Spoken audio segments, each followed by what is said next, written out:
when everybody looks at the position, people understand overwhelmingly that we have no choice.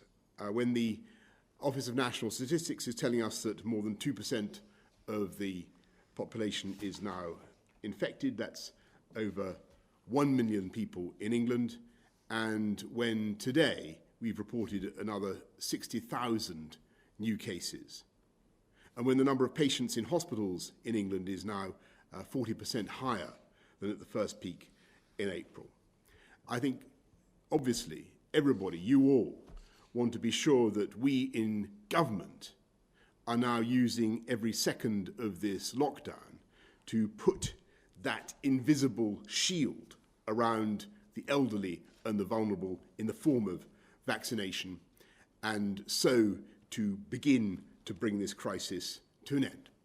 And we're now into a situation where across the country as a whole, roughly 1 in 50 people have got the virus, higher in some parts of the country, lower in others. But 1 in 50 is really quite a very large number indeed. If people don't take the stay at home seriously, the risk at this point in time, in the middle of winter with this new variant, is extraordinarily high. What is going to happen over time is the risk level is gradually going to decrease. It's not going to be, it's really bad and then suddenly it stops.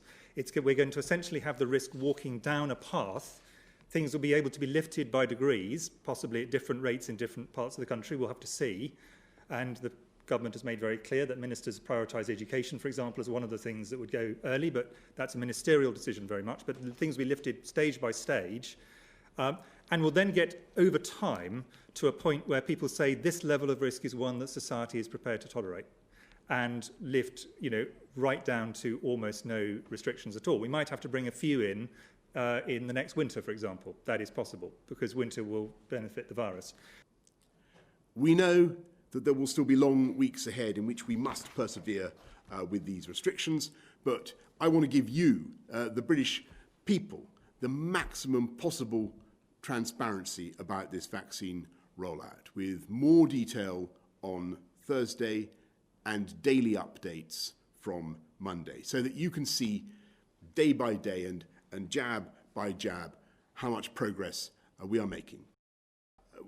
We think that with the vaccination programme we can do a huge amount to take out of the path of the virus those who are most vulnerable. That clearly offers opportunities to our country to do things differently, to approach the whole issue of non-pharmaceutical interventions very differently. So I'm full of the same optimism and fundamental hope about the position that I think Chris has adopted, and that I think that things really will be very different by the spring. And that is what I would certainly say to every parent in the land.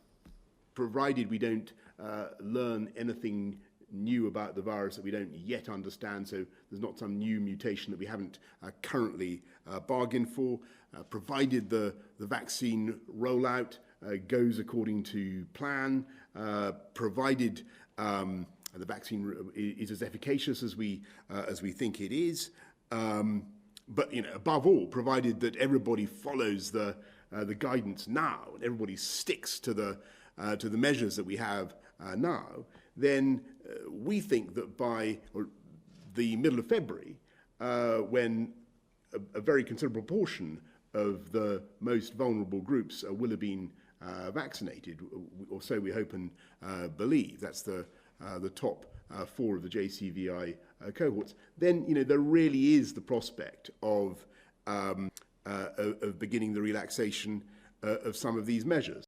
The BBC is coming forward with a big programme of education for 3 hours a day. That will be something, but the government will be doing everything we can to help with remote learning as well.